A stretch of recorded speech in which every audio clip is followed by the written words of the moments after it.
सिंदूर के पश्चात बेटियां पराई हो जाती हैं। किसी साधक ने बड़ा सुंदर लिखा कि बेटी परदेसी भइली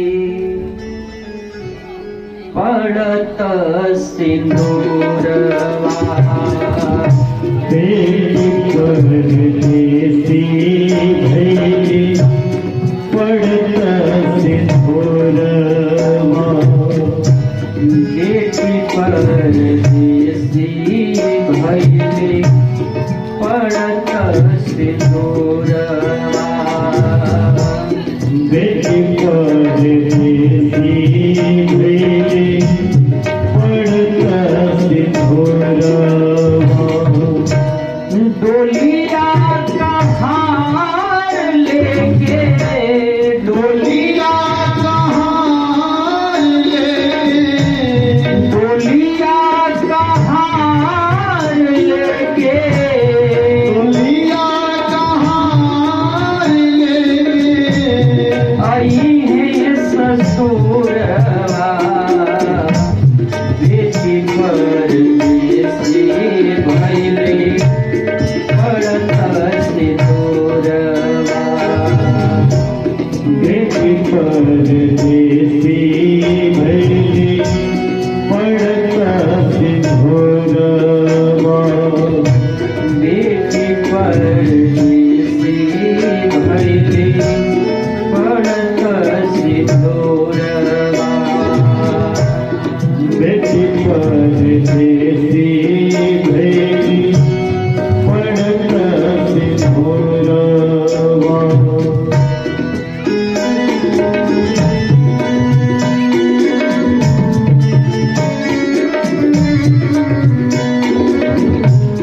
माई के आँखिया की ज्योति निकल गई, माई के आँखिया से ज्योति निकल गई, बाबूजी के ससिया से मोती फिसल गई, बाबूजी के ससिया से मोती फिसल गए, बेटी महाराज बाप का जितना ध्यान बेटी रखती है महाराज बेटा नहीं रखता। पिता जब कहीं से हरा धागा मला हुआ घर पे आता है सबसे पहले आवाज बिटिया को ही देता है। वह बिटिया महाराज बाबू के लिए जल लेकर के जाती है। बेटा तो महाराज पिता खाया हो चाहे न खाया हो भोजन कर लेता है, लेकिन बेटी जब तक अपने बाबूजी को खिला न ले तब तक बेटी नहीं खाती महाराज। बेटियां बेटियां होती है। घर का कोई भी सामान है, ए बेटी इसको ऐसे कर दो, ए बेटी उसको ऐसे कर दो, अरे ये सामान कहाँ है वो सामान कहाँ है। घर की पूरी जिम्मेदारी महाराज बेटी देखती है। और वह बेटी जब विदा होती है उस बेटी का जब पिता माता कन्यादान करते हैं महाराज उस पिता और माता के हृदय पर क्या जो है घात पड़ता है। माई के आँखिया की ज्योति निकल गई, माई के आँखिया के ज्योति निकल गई,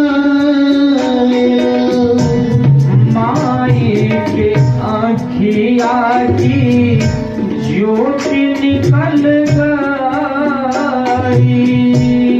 माई के आँखिया से ज्योति निकल गई,